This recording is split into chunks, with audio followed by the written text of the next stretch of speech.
अभी तो 400 पार थी और 450 पार एनडीए सरकार है। और हमारी एक बिरादरी 18% आबादी जो कभी हाथी साइकिल पंजा का बटन दबाती थी, अब उनसे कोसों दूर हो गई, क्योंकि जब उनको पता चल गया कि इन लोगों ने ऐसा कृत्य करते हैं कि वोट यहाँ लेते हैं और दिल्ली में हमारे खिलाफ हो जाते हैं। तो आपने देखा होगा जब से निषाद पार्टी आई है तो हाथी और पंजा साफ है और साइकिल तो पहले हाफ हो गई है और भाजपा हम लोग साथ है। लोकसभा चुनाव के 2 चरण के मतदान पूरे हो चुके हैं। हमारे साथ बात करने के लिए उत्तर प्रदेश सरकार के मंत्री संजय निषाद जी हैं।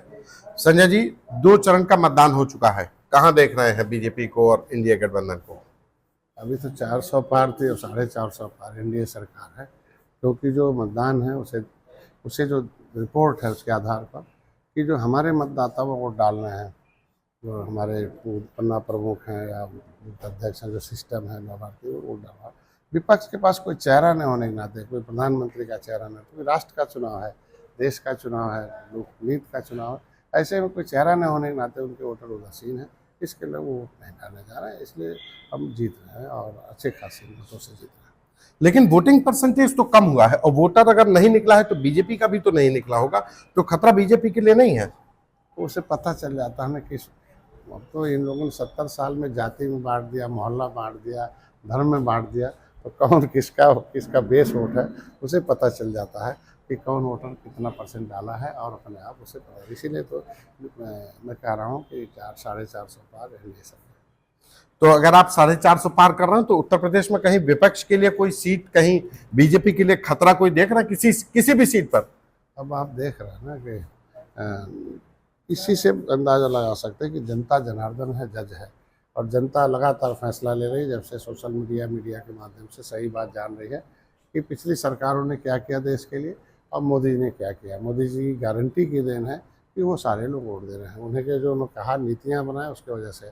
और हमारी एक बिरादरी 18% आबादी जो कभी हाथी साइकिल पंजा का बटन दबाती थी, अब उनसे कोसों दूर हो गई, क्योंकि जब उनको पता चल गया कि इन लोगों ने ऐसा कृत्य करते हैं कि वोट यहाँ लेते हैं और दिल्ली में हमारे खिलाफ हो जाते हैं और हमारे ही आरक्षण की फाइल गृह मंत्रालय से गायब करा देते हैं। उनको मुकुल वासनिक और शैलजा मंत्री हैं, उनके खिलाफ मुकदमा लिखाना पड़ता। तो इस तरीके से किसी जाति किसी धर्म के साथ अन्याय करना गलत है। तो इसीलिए ये सारे जातियों जो अभी बिना भेदभाव के जो सभी जिसको भी हम भोजन खिला रहे हैं वो कमल खिला रहा है, जिसका हम इलाज करा रहे हैं वो कमल खिला रहा है, जिसको मकान दे रहे हैं वो कमल खिला रहा है, जो नौजवान किसान को सम्मान निधि दे रहे हैं, महिलाओं को, तो कोई ऐसा वर्ग नहीं बचा है जिसको हम नहीं करें। तो 70 साल से ये जब मोदी ने काम किया उसके आधार पर वोट दे रहे हैं। आप कह रहे हैं कि मोदी जी ने जो काम किया है और 70 साल से इन लोगों ने जो काम किया उसको देख करके अब बीजेपी, लेकिन कहीं पे आप कह रहे हैं 450 पार की भी बात कर रहे हैं।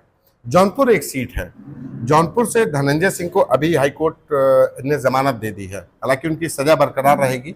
तो देखते हैं कि धनंजय सिंह के जेल के बाहर आने से बीजेपी को जौनपुर सीट मुश्किल पड़ेगी, वहां पर अब वो प्रचार भी करेंगे और वो बीएसपी से कैंडिडेट भी हैं। कैसे देखते हैं जौनपुर से धनंजय सिंह के जेल के बाहर आने से?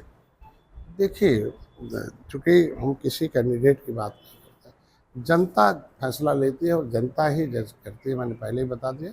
और लोकतंत्र में जनता के पास पावर है। सोशल मीडिया ये लोगों के बाइफर्केशन करता है, चूँकि ये राष्ट्र का चुनाव है, देश का चुनाव है, नीतियों का चुनाव है, अर्थव्यवस्था का चुनाव है, उसको देखकर लोकसभा का चुनाव कर रहा था। लोकसभा बड़ा चुनाव होता है और इसके आधार पर हमको पूरा विश्वास है कि जौनपुर की भी जनता कमल खिलाएगी और मोदी को जिताएगी। आपके ऊपर हमला हुआ, उस हमले पर कार्रवाई हुई कि नहीं हुई? और अब आपको तो मतलब तमाम जगह प्रचार करने जाना होगा, तो ऐसे तो फिर आपकी सुरक्षा को लेकर के भी, और आप इसी सरकार के मंत्री हैं और इसी सरकार में दावा किया जाता है कि माफिया और अपराधी सब भाग गए, तो फिर ये कौन लोग थे जो आपके ऊपर हमला कर दिए, मंत्री के ऊपर हमला कर दिए? निश्चित रूप से उनके एक इतिहास रहा उस पार्टी का कि उन लोगों के सहारे सरकार में बनाना, राजनीति करना। तो मुख्यमंत्री रही हैं बहन मायावती, उनके ऊपर भी हमला कर दिया था। मुजफ्फरनगर उनके जो बेस वोटर उनके ऊपर दंगे करा के उनको नौजवानों को फंसाना रहा। तो निश्चित रूप से वो तो जो हमलावर है, तो हम लोग अरिस्टोक्रेट लीडर तो हैं ना, हम तो जनता के बीच में रहेंगे ही। तो निषादों का गांव है, माहौल गांव है, लड़की गरीब लड़की शादी में है, तो वहाँ जाकर हमला, उनका एक सुनियोजित चाल था कि हम जाएंगे, 2 को पिला के ले गया था, बाकी तो भाग गए, कि 20-25 की संख्या में थे। वो भी 12:30 बजे रात को कि वो पकड़े जाएंगे और उनके खिलाफ कोई मिसहैपनिंग होगी, फिर उसी के सहारे हम लोग वो चुनाव को प्रभावित करेंगे। लेकिन हमने हमलावर को पकड़वा कर हमने पुलिस के हवाले किया। FIR करवाई है आपने? निश्चित रूप से पकड़े भी गए और उसका मेन अभियुक्त राधे श्याम भी पकड़ा गया और वो सब बताएगा कि क्या है, पुलिस का काम अपना कर रहे हैं।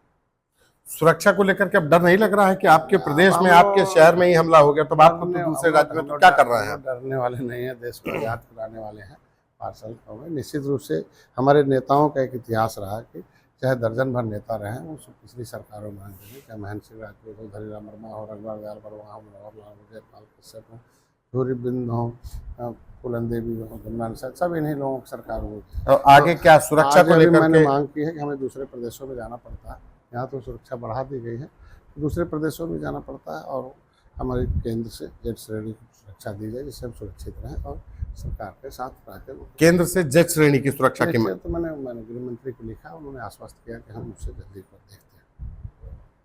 तो अभी ये चुनाव, मतलब अभी आपको लग रहा है कि अभी तो बीजेपी वाले तो 400 पार, अब आप 450 पार का दावा करते हैं, 50 सीटें आप बढ़ा ही दे रहे हैं, इसलिए बढ़ा तो विपक्ष कहीं रुकेगा? राहुल गांधी, प्रियंका गांधी अमेठी रायबरेली लड़ेंगे तो वो लोग भी अब आ रहे हैं उत्तर प्रदेश में और राम मंदिर भी दर्शन करने जाएंगे कहा जा रहा है। 2 चरण का चुनाव खत्म हो गया, तीसरा आने वाला है।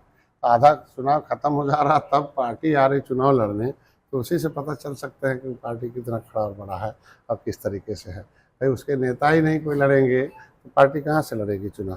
तो आपने देखा होगा जब से निषाद पार्टी आई है तो हाथी और पंजा साफ है और साइकिल तो पहले हाफ हो गई और भाजपा हम लोग साथ है। और धीरे धीरे आप देखेंगे कि हमारे 11 विधायक हैं, कांग्रेस 2 है, बसपा 1 है।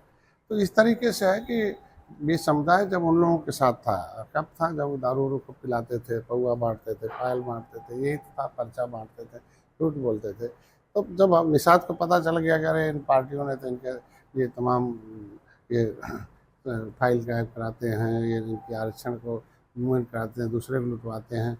गृह मंत्रालय से जब हमें रिपोर्ट मिला, पता चला कि ये इनकी फाइल ही 2 मुकुल वासनिक और शैलजा के खिलाफ मुकदमा लिखवाना पड़ा। तो ये चीज़ें जब सामने समाज को आती है तो उससे दूरी बना ली है। तो ये 18% आबादी के साथ और अब पिछड़ी जाती है।